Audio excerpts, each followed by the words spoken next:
Forget the critics, forget the voices from the cheap seats, the ones who point out how the strong stumble, or where the doer of deeds could have done better.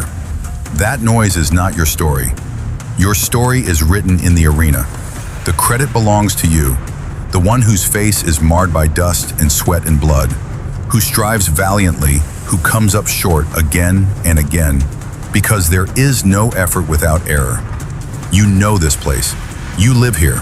They promised you a calm journey, but you learned a deeper truth. A smooth sea never made a skilled sailor.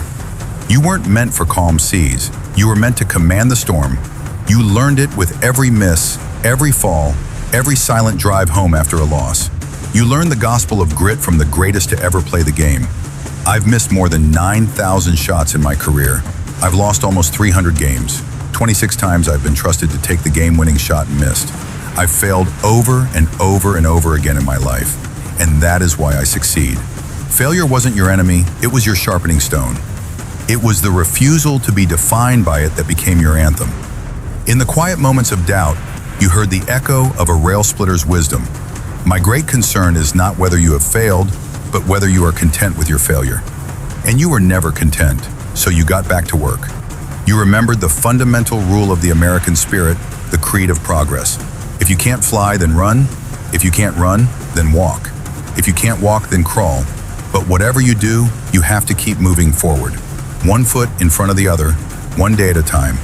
You would encounter defeats, yes, but you held on to the poet's promise.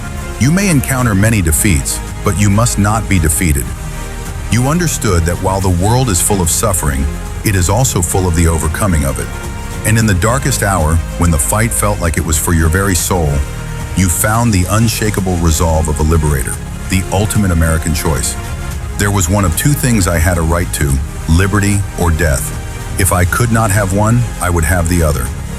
That is the fire inside you, the fire that says, I will not be broken. Because in the end, it's not about the fall. It's never been about the fall. As the legend coached, it comes down to one thing. It's not whether you get knocked down, it's whether you get up. So stand up, rise from the dust of that arena, stronger for every scar, bolder for every battle. Let this be the vow you carry, the truth forged in your very bones. What does not kill me makes me stronger.